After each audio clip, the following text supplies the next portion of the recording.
আধুনিক নগরে vitamin D এর সংকট। শিলিগুড়িতে স্বাস্থ্য শিবিরে চিকিৎসকের গুরুত্বপূর্ণ বার্তা। শিলিগুড়ির আকাশছোঁয়া বিল্ডিং, একের পর এক গড়ে ওঠা আবাসন, সব মিলিয়ে শহর যেন হয়ে উঠছে কংক্রিটের জঙ্গল। আর তারই ছায়ায় ঢাকা পড়ছে সূর্যালোক, যার সরাসরি প্রভাব পড়ছে শহরবাসীর স্বাস্থ্যে। কমে যাচ্ছে শরীরের অত্যাবশ্যকীয় উপাদান ভিটামিন ডি এর গ্রহণ। এর ফলে বহু মানুষ অকারণে শরীরের নানা স্থানে ব্যথায় ভুগছেন। 1 আগস্ট শিলিগুড়ির পায়েল সিনেমা হলের পেছনে দশরথপল্লীতে সেন্ট জন অ্যাম্বুলেন্স অ্যাসোসিয়েশন আয়োজিত এক স্বাস্থ্য সচেতনতা শিবিরে উঠে আসে এই গুরুত্বপূর্ণ তথ্য। উত্তরবঙ্গ মেডিকেল কলেজ ও হাসপাতালের বিশিষ্ট অধ্যাপক ডাক্তার শুভাশিস পতি এদিন বলেন, ভিটামিন ডি এর অভাবে শরীরে ব্যথা হওয়াটা এখন শহরাঞ্চলে এক বড় সমস্যা হয়ে দাঁড়িয়েছে। কেউ কোমরের ব্যথাকে ধরে নিচ্ছেন স্পন্ডিলাইসিস বলে, অথচ খোঁজ নিয়ে দেখা যাচ্ছে শুধু 20% ক্ষেত্রে সত্যি তা স্পন্ডিলাইসিস।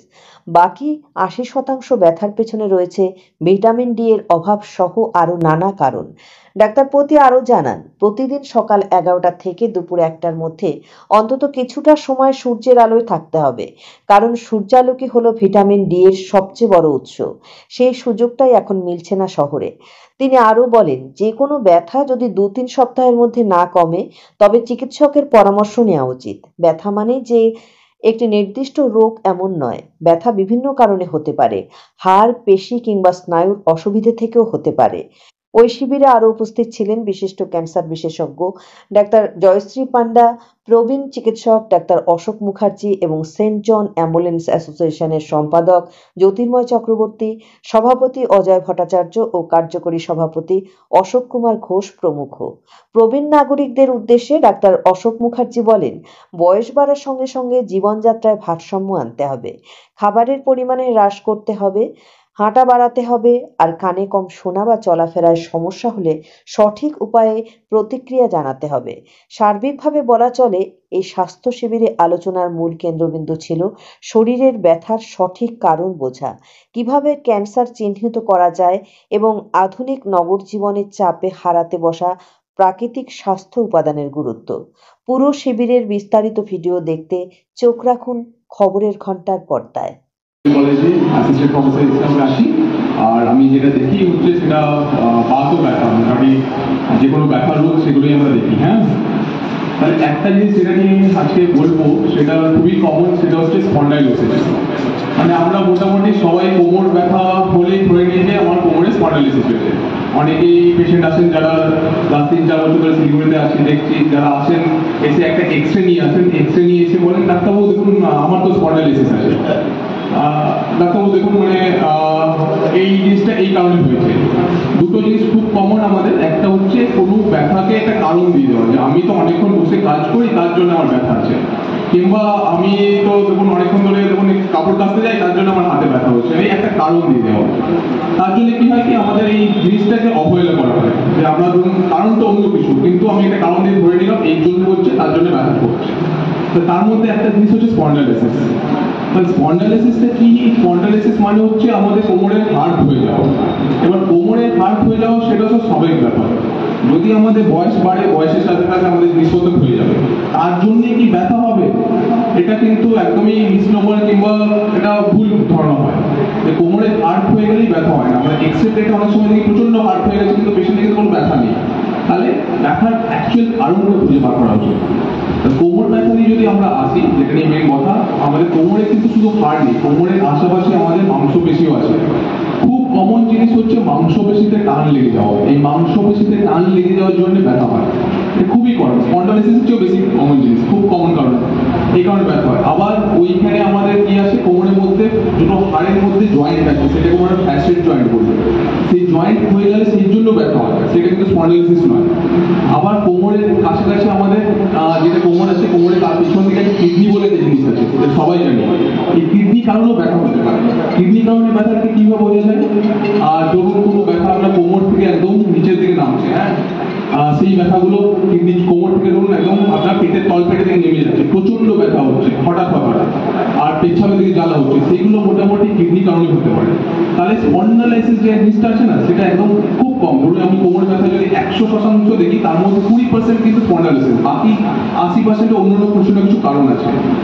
আর একটা জিনিস হচ্ছে ধরুন বাতের জন্য কোনো কোমরের ব্যথা সকালে ঘুম থেকে গাঁটে গাঁটে ব্যথা হচ্ছে, আর সেগুলো কিন্তু বাতের জন্য হয়, সেগুলো কিন্তু স্পন্ডালাইসিস নয়। অনেক সময় কি হয়, কি পেশেন্ট আমাদের কাছে আসেন, এসে বলেন যে আমার কোমরে ব্যথাটা তো স্যার 20 বছরের স্পন্ডালাইসিস আছেই, এখন শুরু হয়েছে হাতে ব্যথা হয়েছে, হাতটা দেখুন হাতটা ফুলে যাচ্ছে। এটা কিন্তু 20 বছর ধরে ওনার বাত ছিল, স্পন্ডালাইসিস ছিল না। আমরা অনেকদিন ধরে স্পন্ডালাইসিস বলে বলে বলে করে চলেছি, কিন্তু জিনিসটা আলটিমেটলি দেখা গেলো এতদিন পরে ডায়াগনোসিস হলো এটা বাতের জন্য হচ্ছে।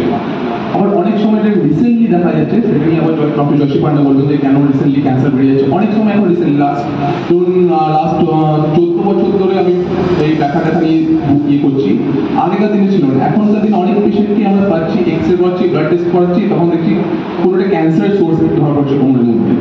তাহলে এই ক্যান্সারের সোর্স কীভাবে বোঝা যায়, কীভাবে যে কোনো ব্যথা রাত্রি থেকে প্রচণ্ড বেড়ে যাচ্ছে, ঘাম দিচ্ছে, জ্বর আসছে, এইরকম ধরনের ব্যথা যদি হয় সেগুলো কখনো অবহেলা করা উচিত নয়, কারণ একটা পেশেন্টের ক্যান্সার জাতীয় কিছু হতে পারে।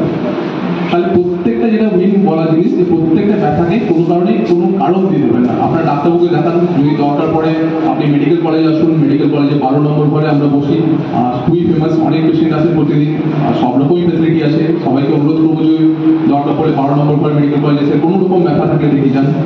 আর যেটা মেন কতগুলো জিনিস বলা, আরো জিনিস যে বয়স হলে আমাদের কি হয় না, বয়স হলে আমাদের শরীরের মধ্যে ক্যালসিয়াম জিনিসটা অনেকটা কমে যায়, আর তার সাথে সাথে আমাদের এই আশেপাশে এত বিল্ডিং হয়ে গেছে, এত গাছপালা কমে গেছে, আর আমরা ঘর থেকে কম বেরোই, তাহলে আমাদের শরীরের মধ্যে একটা জিনিস থাকে ভিটামিন D3, সেই ভিটামিন D3টা প্রচন্ড কমে যাচ্ছে।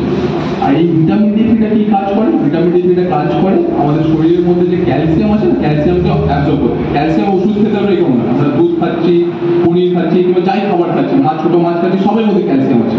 কিন্তু যদি শরীরের মধ্যে এই ভিটামিন D3টা কমে যায়, তখন কিন্তু বডি ক্যালসিয়ামটাকে অ্যাবজর্ব করতে পারে, বডি আর রক্তের মধ্যে ক্যালসিয়ামটাকে নিতে পারে না। আপনি খাচ্ছেন, দুধ খাচ্ছেন, সবই খাচ্ছেন, কিন্তু সেটা আপনার পায়খানা কিংবা বিচ্ছাতে বেরিয়ে যাচ্ছে, বডি কিন্তু সেটা নিতে পারছে না যদি ভিটামিন D3টা কম থাকে।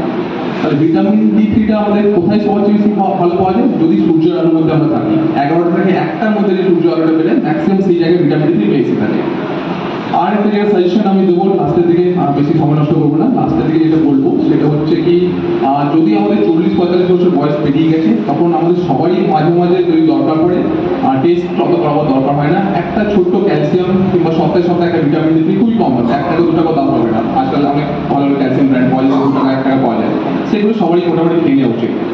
আর সেকেন্ড লাস্ট যেটা বলবো, স্পেশালি মহিলা যাদের মোটামুটি বয়স 40-45 পেরিয়ে গেছে, মহিলাদের ক্ষেত্রে স্পেশাল কি হয় কি, আমাদের যে জরায়ুটা থাকে সেটা মাসিক এগুলো বন্ধ হয়ে যায়, তখন একটা হরমোন থাকে, সেই হরমোনটা ডেভেলপ করা বন্ধ করে দেয়, তখন আমাদের বডির মধ্যে ক্যালসিয়াম এগুলো সব কমতে থাকে, সেটাকে আমরা বলি অস্টিওপোরোসিস। সেখানে কি হয়, হাড়ের ঘনত্বটা কমে যায়, এই হাড়ের ঘনত্বটা কমে গেলেও কিন্তু কোমরে ব্যথা হয়, সেটাও আমরা স্পন্ডালাইসিস করে নিই। তাহলে এই হাড়ের ঘনত্বটা বাড়াতে পারলে তখন আমাদের কোমরে ব্যথা কমে যাবে। তাহলে মোটামুটি আমি যেটা বলে শেষ করবো সেটা হচ্ছে, যে কোনো ব্যথা হোক, যে কারণে হোক, যদি ব্যথা 2-3 সপ্তাহের মধ্যে না কমছে, তাহলে অবশ্যই ডাক্তারবাবুর পরামর্শ নিন। ব্যথাকে কোনো কারণ দিয়ে দেবেন না যে এই কারণের জন্য আমার ব্যথা হতে থাকে, এটা তো দরকার নেই, পরবর্তীকালে সেটাই ঝামেলা হবে। আমাদের শরীর এতটা কি বলে এক্সপার্ট, কিংবা সব কাজই যেটা বলে হিলিং পাওয়ার, আমাদের শরীর কিন্তু সব জিনিসই চেষ্টা করলে ঠিক করে নিতে পারবে। যদি সেটা 2-3 সপ্তাহের মধ্যে ঠিক না করতে পারছে, তখন কিন্তু ডাক্তারবাবুর পরামর্শ নিন।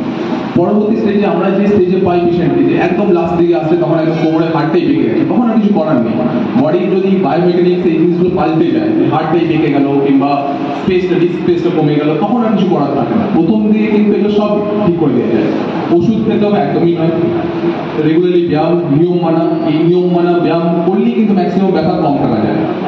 আরেকটা লাস্টে যেটা না বললে আমার ভুল হবে, বলা উচিত, যেটা হচ্ছে আর সবাইকে দেখি টানা অনেকক্ষণ বসে আছে, যেটা খুব ইম্পর্টেন্ট জিনিস হচ্ছে আমাদের শরীরে, যদি আমি 30 মিনিট কিংবা 35 মিনিট হয়ে গেছে, আমি যদি একটা জায়গায় বসে আছি, সেখান থেকে উঠে দাঁড়ানো উচিত, একটু দাঁড়িয়ে হাঁটাচলা করে নিলাম, কিংবা জাস্ট উঠে দাঁড়ানো চেয়ার, কিংবা 30-35 মিনিটের বেশি যদি আমি কাজ করছি, তাহলে একটু রেস্ট নেওয়া উচিত, একটু রেস্ট নিলাম, রেস্ট নিয়ে একটু বসলাম, দিয়ে আবার কাজ করতে শুরু করে দিলাম। এইগুলো যদি আমরা মেনটেন করি, আর রেগুলার যদি বাইরে একটু বেরোই, রোদের আলোতে, ম্যাক্সিমাম ব্যথা কিন্তু কমিয়ে দেওয়া যায়। আর বেশি কিছু বলবো না আমি, কোমরে ব্যথা এক্সারসাইজটা কি? এক্সারসাইজ তো এখানে দেখানো যাবে না, মানে এক্সারসাইজ এমনই জিনিস হচ্ছে না, আপনার ডিপেন্ড করে আপনি কি রকম ব্যথায় ভুগছেন। কিন্তু একটা খুব কমন আর খুব সিম্পল এক্সারসাইজ হচ্ছে, আপনি একদম বিছানার উপরে শুয়ে থাকুন, শুয়ে হাতটা এমনি করে দিন, কোমরে মাথা দিকটা তুলুন, পিঠ থেকে পুরো জিনিসটা, পিঠ পেছন পুরোটা স্টেজের মধ্যে আছে, শুধু মাথাটা উঠছে, উঠে এদিকে 10 গুনুন, তারপরে আস্তে আস্তে আমরা নামিয়ে দিন। মানে বডিটা শুয়ে থাকবে, জাস্ট মাথাটা তুলুন, পিঠটা মাথাটা তুলুন, মাথাটা তুলুন, হাত মাথাটা তুলে 10 গুনুন ছেড়ে দিন, ঠিক আছে? কিন্তু এটা আবার জিনিস যে আমি এক্সারসাইজ করেই কিংবা ইয়ে করবো, এটা ভুল কারণ। হ্যাঁ, আমার প্রথম কিন্তু জানতে হবে ব্যথাটা কেন হয়েছিল। আপনার যে ব্যথা যদি কোনো কারণে মাসেলসের কারণে কিংবা স্পন্ডিলোলিসিসের কারণে হয়েছে, তখন এটা কাজে আসবে। আবার যদি আমার আর্থ্রাইটিস কিংবা অন্য কারণে ব্যথা হচ্ছে, তখন কিন্তু এক্সারসাইজ ভালো, কিন্তু আগে কজটা আমি করতে হবে। সময় একবার হয়েছে, হ্যাঁ, আপনাকে মানে এটা তো দেখুন, এইটা মেন যেটা করা উচিত আপনার প্রথম জিনিস হচ্ছে একটা কোমরে এক্সরে করা উচিত। হ্যাঁ, আর হাঁটু যেটা ক্ষয়ে যাচ্ছে, হাঁটু বয়সের কারণে ক্ষয়ে যায়, হাঁটু স্পেস আছে, স্পেসটা দেখে ট্রিটমেন্ট করা হয়, এটাও ক্ষয়ে যায়। আপনার যেটা আমি আপনাকে রিকোয়েস্ট করবো যে যদি কোনো এক্সরে টেক্সরে কিছু করা আছে, এগুলো সব করে নিয়ে আপনি মেডিকেল কলেজে আসুন। হ্যাঁ, মেডিকেল কলেজে 12 নম্বর ঘরে মঙ্গলবার বৃহস্পতিবার করে আমি থাকি ঘরে, মেডিকেল কলেজে যে কোন মঙ্গলবার কিংবা বৃহস্পতিবার চলে আসবেন। হ্যাঁ, না 10টা থেকে 2টো, 10 থেকে 2টো, 12 নম্বর ঘর, 10টা থেকে 2টো। হ্যাঁ, মেডিকেল কলেজে। ডাক্তারবাবুদের যারা বিভিন্ন কাজের ফাঁকেও এই আমাদের যে অনুষ্ঠান তাতে উপস্থিত থেকে ধীরে ধীরে আমাদের যদি রোগই না হয় তাহলে ডাক্তারের কাছে আপনারা যাবেন না। কেন রোগ হয় এগুলো ডাক্তারবাবুরাই বলতে পারবেন। আজকে যারা আপনারা এখানে মেন ঠিকই এই সভাটা সিনিয়র সিটিজেনদের জন্য ছিল। আমি মনে করি যারা আজ উপস্থিত আছে 100% না হলেও 95% সিনিয়র সিটিজেন। আজকে এটা সমাজের মূল সমস্যা, এটা বার্নিং ইস্যু। আমরা 3টা প্রজেক্ট নিয়েছি। একটা হচ্ছে প্রত্যেক মাসের 1 তারিখে এইখানে বিভিন্ন প্রতিষ্ঠিত ডাক্তার, বিভিন্ন এনজিও যেরকম সুবিধা ক্যান্সার, ARDSI, এরা আমাদেরকে বলেছে যে এবং আমাদের ব্যক্তিগতভাবে আমাদের যারা CPR এবং ফার্স্ট এড করান তারাও এইভাবে আপনাদেরকে সাহায্য করবেন। আমি তাই বলি যেহেতু আপনারা প্রতিদিন যোগ ক্লাসে আসেন এবং এখানে যারা ডাক্তাররা আছেন তারা আপনাদেরকে তাদের চেম্বারে হোক বা এখানেই হোক আপনাদেরকে সেবা করার মানসিকতা নিয়ে আসে। আমি দীর্ঘায়িত করবো না, এটা মনে রাখা উচিত এটা একটা সেবা প্রতিষ্ঠান, এটা কোনো ক্লাব কিংবা কোনো পলিটিক্যাল ইনস্টিটিউশন না। আমরা ধীরে ধীরে আগাচ্ছি। 47টা ওয়ার্ডকে আমরা লক্ষ্য রেখেছি।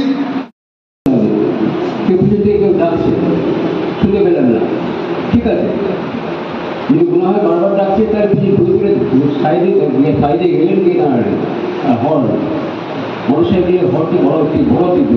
আমি জানি না এখানে বাচ্চা ছেলে মেয়েরা আছে যারা বাইক চালায়, এত দূরে হল দেয়, কারণে অসুবিধা হয়, কানটাকে ড্যামেজ করে দিয়ে চলে যায়। তাতে হয়তো ওদের কিছু হয় না, কিন্তু যারা বয়স্ক লোক তাদের অসুবিধা হয়, তারা কান শুনতে পায় না। তা পলিউশন তো হচ্ছে বিভিন্ন ধরনের, আমাদের এটা একটি পলিউশন। আর জায়গাগুলি প্রশ্ন করছেন নানা জন্য আপনাদের আমাদের এই সংগঠনের জন্য ব্যয় করে আপনাদের সকলকে এতক্ষণ ধরে তাদের সুন্দর করে বোঝালেন এবং আশা করি আপনারা সবাই বুঝতেও পেরেছেন যে কি করলে কিংবা আগের থেকে প্রত্যেকটা জিনিস যদি আমরা দেখি বা দেখতে থাকি তাহলে আমাদের পরে যে ভয়াবহ পরিস্থিতি তার থেকে বাঁচবার ব্যাপারটা থেকে যায়।